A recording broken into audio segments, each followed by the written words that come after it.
नमस्कार दोस्तों, मैं राहुल आप सभी का क्वांट बाई राहुल में स्वागत करता हूँ। उम्मीद करता हूँ आप सभी लोग अच्छे होंगे। तो आज जो हमारी नंबर सिस्टम की 5वीं क्लास है और आज हम नंबर सिस्टम के बारे में पढ़ने वाले हैं डिविजिबिलिटी रूल। तो चलिए जानते हैं। सबसे पहले तो हम हेडिंग डालते हैं भाज्यता के नियम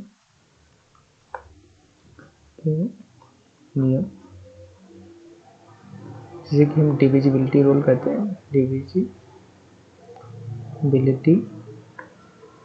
रूल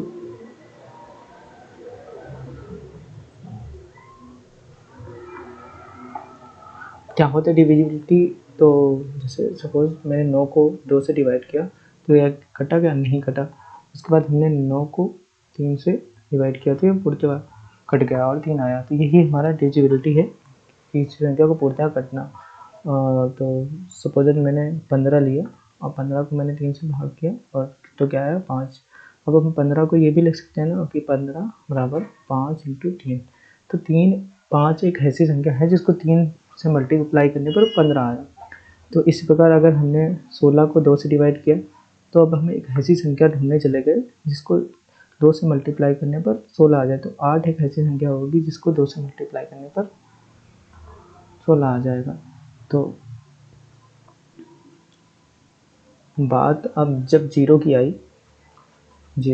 तो हमने अगर जीरो को n से डिवाइड किया, n कोई नंबर है, तो हमें एक ऐसी संख्या ढूंढने चले गए जो कि जिसका मल्टीप्लाई करने n से मल्टीप्लाई करने पर जीरो आ जाए। तो जीरो स्वयं एक ऐसी संख्या होगी जिससे n को मल्टीप्लाई करने पर जीरो आ जाए। फिर अगर हमने किसी संख्या को जीरो से मल्टीप्लाई किया तो हमने देखा कि ऐसी संख्या ढूंढने चले गए हम कि जीरो से मल्टीप्लाई करने पर एक आ जाए। तो आप कहेंगे ऐसी कोई संख्या नहीं होगी जिसको जीरो से मल्टीप्लाई करने पर एक आ जाए। तो हम कहेंगे इनडेफिनेट में कोई संख्या होगी जिससे कि एक जीरो से मल्टीप्लाई करने पर एक आ जाए।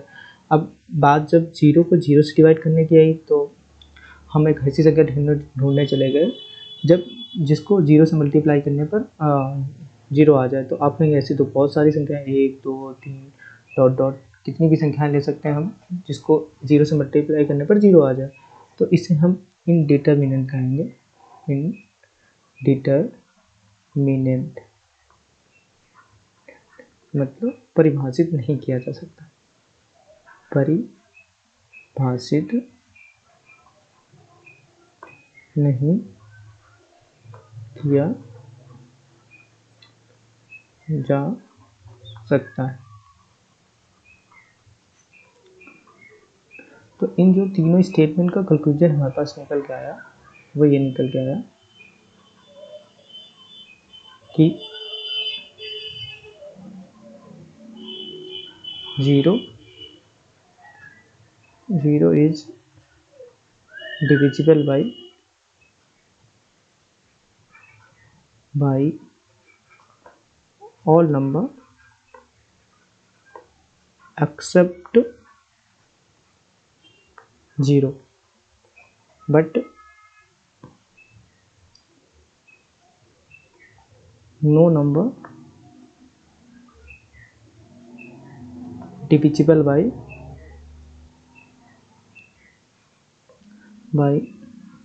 0।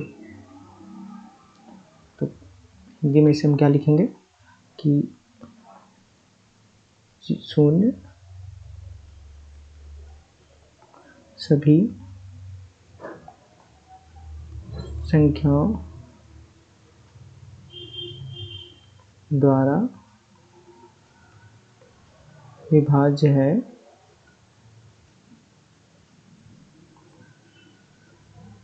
सिवाय स्वयं के।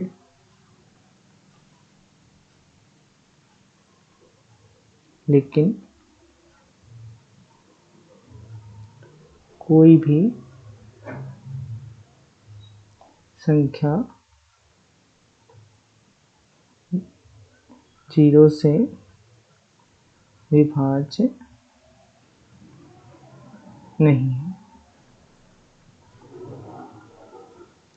चलिए आगे हम बढ़ते हैं और हम अब एक के बारे में जानते हैं। 1।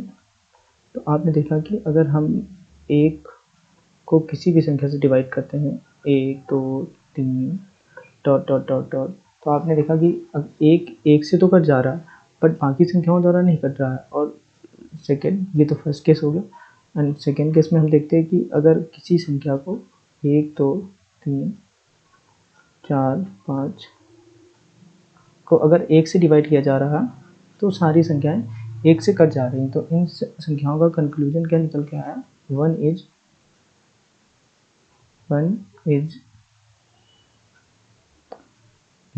Not divisible by any number except 1, but all number divisible by 1। क्या लिखेंगे इसे कि एक जो है, एक किसी भी संख्या द्वारा भाज्य नहीं है सिवाय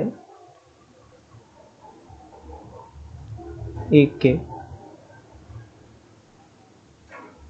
लेकिन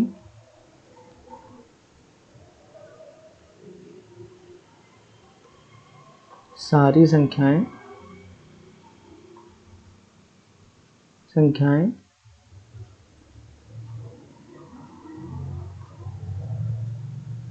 एक से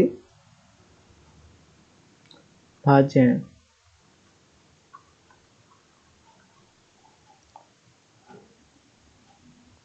चलिए हम आगे बढ़ते हैं और हम 2 4 8 और 16 के बारे में पढ़ते हैं। तो सबसे पहले हम 8 के बारे में पढ़ते हैं, 2 के बारे में पढ़ते हैं कि लास्ट डिजिट should be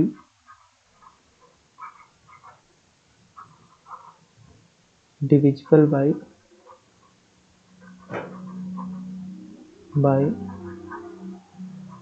2। 4 के बारे में हम जानते हैं कि last 2 digit should be divisible by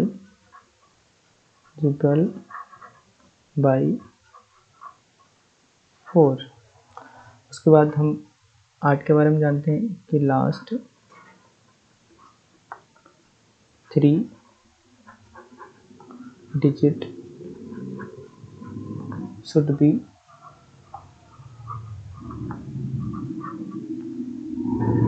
divisible by 8। और 16 के बारे में जानते हैं कि last 4 digit should be divisible by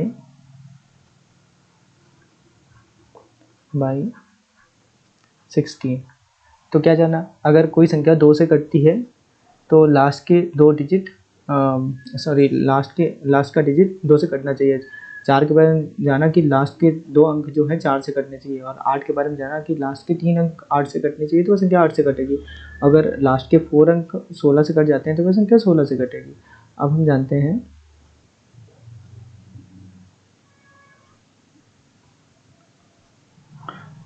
3 और 9 के बारे में। 3 और 9, तो किसी भी संख्या के अंकों का योग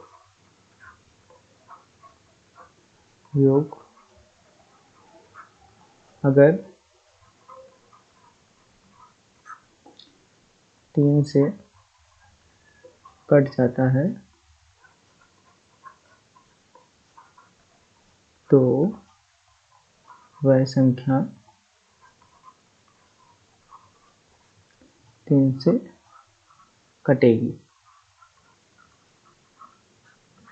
ठीक, तो सपोज दैट कोई संख्या है 121, तो इसके अंकों का योग क्या होगा? 3 1 4। तो ये क्या 3 से कट रही है? नहीं कट रही है। अब हमने संख्या ली सपोज दैट 81 ले ली, इसके अंकों का योग क्या होगा? 9। 9 3 से कट रहा, हाँ, तो संख्या भी 9 से 3 से कटने वाली है। तो अब हम आगे बढ़ते हैं और 9 के बारे में जानते हैं।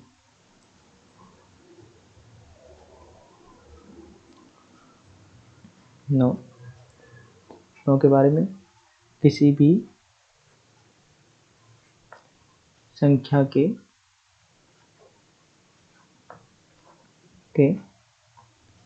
अंकों का योग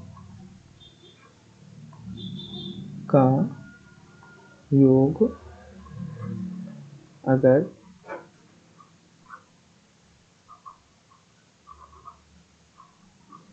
9 से कटता है तो वह संख्या 9 से विभाज्य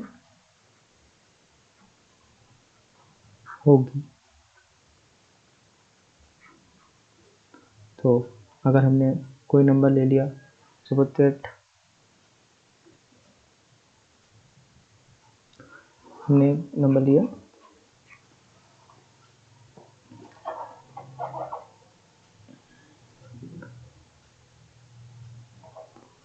54, तो क्या इसके अंकों का योग कितना आया? 9 और 4, 9। तो ये संख्या 9 से कटेगी, हाँ कट जाएगी। तो ये आखिरकार होता क्यों है? तो हमने क्या जाना, हमने एक संख्या ली AB, तो इसके अंकों का योग हम क्या लिखेंगे? 10A plus B। तो इसके अंकों को, इसका जो हम फॉर्मेशन करेंगे वो लिखेंगे 9A plus A plus B। ये जो हो जाएगा अंकों का योग। तो आप देख रहे हैं ये संख्या 9 से भी कट रहा, 3 से कट रहा, लेकिन अगर इसके अंकों का योग 3 से कट रहा तो संख्या 3 से कट जाएगी।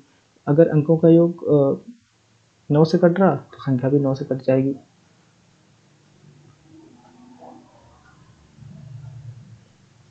तो आगे बढ़ते हैं और अब हम 5 के बारे में जानते हैं। 5, 25 और 125। तो लास्ट का डिजिट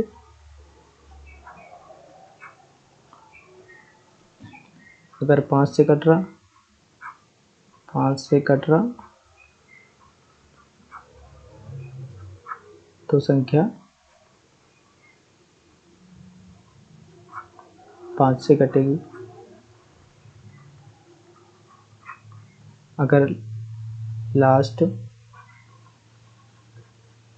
2 डिजिट 25 से कट रहे तो संख्या 25 से कटेगी। और अगर लास्ट के 3 डिजिट 125 से कट रहे हैं तो संख्या 125 से कटेगी। तो चलिए आगे बढ़ते हैं और अब हम 11 के बारे में जानते हैं। तो 11 के बारे में क्या कहते हैं कि अगर संख्या के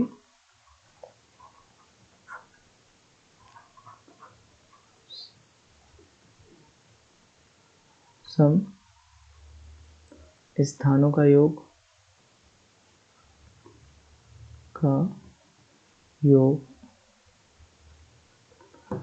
और उसके विषम स्थानों का योग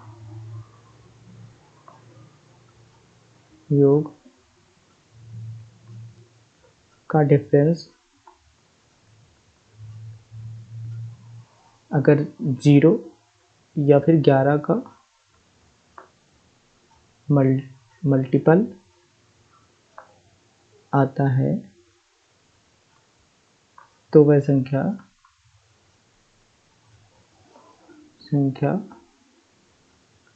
11 से विभाज्य होगी।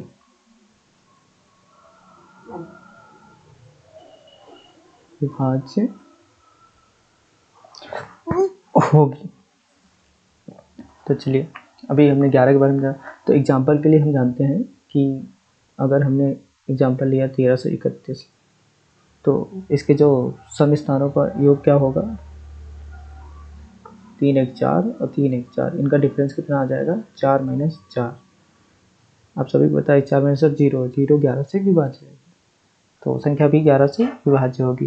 लेकिन मैं आपसे कहता हूँ कि अगर हम ये सम विषम का न लेकर अगर 1331, उसके बाद अगर हम इधर से लें, तो अगर 3 में से 1 घटाएं 2 और 1 में से 3 घटाएं तो -2, -2 + 2 0 हो जाएगा। तो ये संख्या 11 से कट जाएगी। इस प्रकार अगर हम 121 ले लें, तो 121, 2 में से 1 गया तो 1 बचेगा। अब यहाँ पर संख्या तो है नहीं, हम 0 बढ़ा लेंगे, 0 में से 1 गया तो -1 से +1 कट जाएगा 0, अतः संख्या भी 11 से कट जाएगी। तो ये तरीका ज़्यादा अच्छा रहेगा। बाकी आपको जो अच्छा लगे अपना लीजिएगा। और अब हम आगे बढ़ते हैं और पढ़ते हैं कंबाइंड डिविजिबिलिटी रूल। कंबाइंड में डिविजिबिलिटी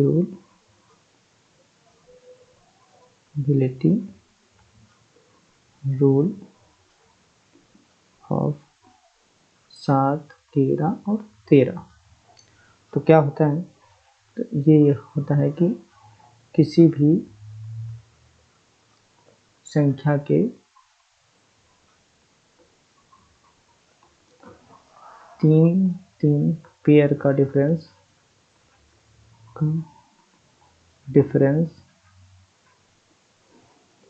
अगर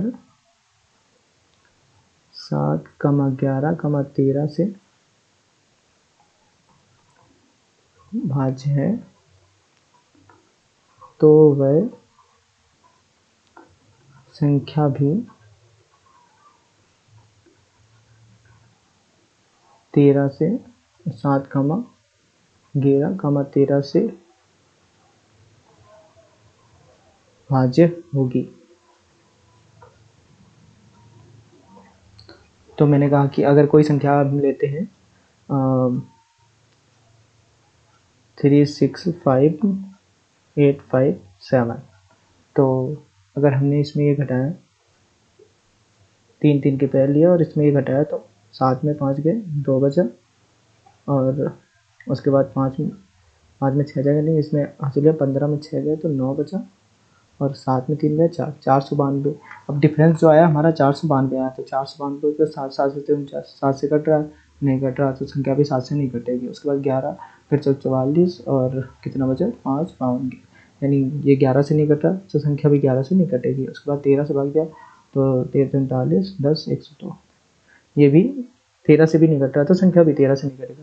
अब हमने कहा कि हम अगर कोई पेयर सेम लेते 3, 0, 0, 0, तो जो इनका डिफरेंस आएगा वो 0। अब आप कहेंगे कि 0 तो 7 से भी विभाज्य होता है, अतः संख्या भी 7 से विभाज्य होगी। और फिर आप कहेंगे कि संख्या 11 से 0 तो 11 से विभाज्य होता है, अतः संख्या भी 11 से विभाज्य होगी। उसके बाद संख्या 0 13 से विभाज्य होता है, अतः संख्या भी 0 से 13 से विभाज्य होगी। अब मैंने कहा कि अगर ये 7, 11, 13 से विभाज्य है तो जो इनका मल्टीपल होगा 7, 11, 13 का जो मल्टीपल होगा 101, तो ये संख्या भी जो इनका मल्टीपल होगा उनसे भी विभाज्य होगी। तो ये या तो आप इसके थ्रू समझ लीजिए या फिर ऐसे समझ लीजिए कि कोई भी नंबर है 5, 6, 4, 5, 6, 5 नहीं 4, 5, 4, 5, 4, 4, 5, 4, तो यहाँ इसको हम क्या लिख सकते हैं, 454 तब 000 प्लस 454। तो यहाँ से अगर हमने 454 कॉमन ले लिया तो अंदर 1001 आ जाएगा आपका। तो क्या समझ में आया कि ये संख्या जो है वो 1001 से कट जाएगी। तो इसीलिए हम लिख लेते हैं यहाँ पे, अगर कोई नंबर ABC है तो वह ABC और 101 का मल्टीपल होगी, और अगर कोई संख्या AB है तो वह AB इंटू 101 का मल्टीपल होगी, और अगर कोई संख्या AB है तो वह AB इंटू 10101 का मल्टीपल होगी। भाई अब आपको समझ में आया होगा कि 7, 11 और 13 का कंबाइंड डिविजिबिलिटी रूल। तो हम पढ़ते हैं आगे नेक्स्ट कॉन्सेप्ट में, जो कि नेक्स्ट कॉन्सेप्ट है एक्सपेंशन पर। अगर आपको कोई एक्सपेंशन इस प्रकार की दे रखी है कि x की पावर n प्लस a की पावर n, जिसमें कि n ऑड है, तो ये हमेशा x प्लस a से भाज्य होगा। और अगर कोई एक्सपेंशन आपको x power n minus a की पावर n, जहाँ n ऑड है, तो ये हमेशा x माइनस a से भाज्य होगा। उसके बाद अगर कोई एक्सपेंशन इस प्रकार है कि x की पावर n माइनस a की पावर n, जहाँ n इवन है, तो ये x plus a comma x minus a दोनों से भाज्य होगा, से भाज्य होगा। चलिए तो जानते हैं, अगर x की पावर 3 प्लस a की पावर 3 दे रखा है तो ये हमेशा x प्लस a से भाज्य होगा। अगर x पावर 3 माइनस a की पावर 3 दे रखा तो ये x माइनस a से भाज्य होगा। और अगर x square minus a square दे रखा तो ये हमेशा x प्लस a और x माइनस a दोनों से भाज्य होगा। लेकिन अगर आपको x की पावर 4 प्लस a की पावर 4 दे रखा तो यह किसी से भी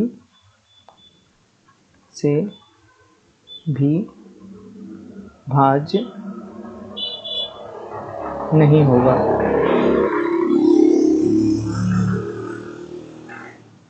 तो आई होप आपको ये एक्सपेंशन का समझ में आया होगा। अब हम बढ़ते हैं नेक्स्ट कॉन्सेप्ट, जो कि है how to make divisibility rule. तो जानते हैं कि कैसे बनाते हैं हाउ टू मेक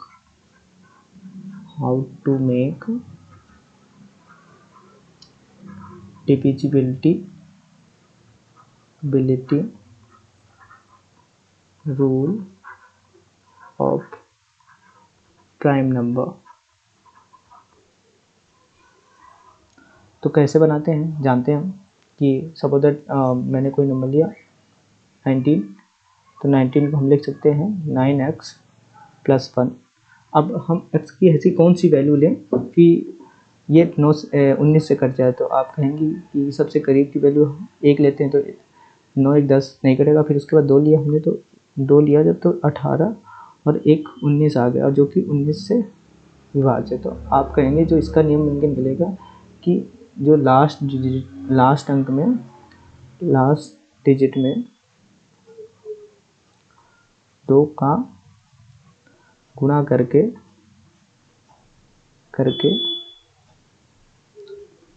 शेष भाग में जोड़ने पर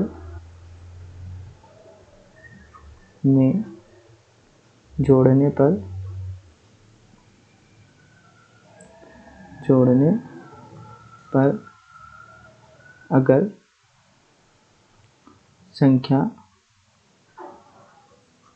19 से कटती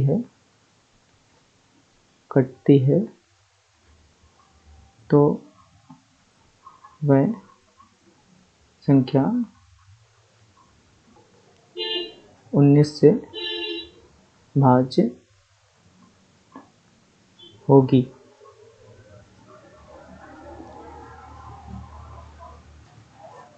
तो क्या रूल निकल के आया, हम चेक करते हैं एग्जाम्पल के थ्रू कि सपोज दैट हमने 38 को लिया। अब 38 में हमने 2 का मल्टीप्लाई किया तो कितना आ गया 16, 16 को 3 में जोड़ा तो 19 आ गया, और 19 से विभाज्य है। अब हम इसी प्रकार हम बनाते हैं, अगर हमने 7 का बनाया तो 7 का क्या बनेगा, अब 7 तो सिंगल डिजिट में है तो इसका क्या बना, तो हम इसकी जगह 14 ले लेते हैं। अब 14 को जब हम बनाते हैं तो इसे लिख लेंगे 4x + 1। अब हमने 14 में 1 का मल्टीप्लाई किया तो 5 आया, 2 का 8, 1 9। अगर ऐसे मल्टीप्लाई करते रहेंगे तो काफ़ी लंबा खींचेगा, तो हमने कहा कि माइनस में वैल्यू लेके देखते हैं। तो -1 लिया तो -4 प्लस का 3 आ गया, फिर उसके बाद माइनस का 3 आ गया, सॉरी। और उसके बाद हमने -2 लिया तो 8 आ गया, -8 + 7 बराबर -7। तो ये 7 से डिविजिबल है। तो हमने कहा कि इसका जो नियम बनेगा कि लास्ट डिजिट में -2 का गुणा करके शेष भाग में जोड़ने पर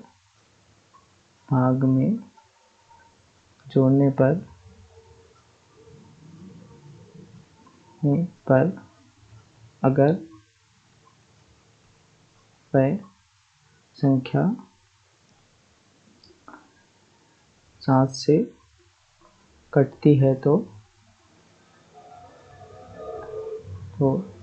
वह 7 से विभाज्य होगी।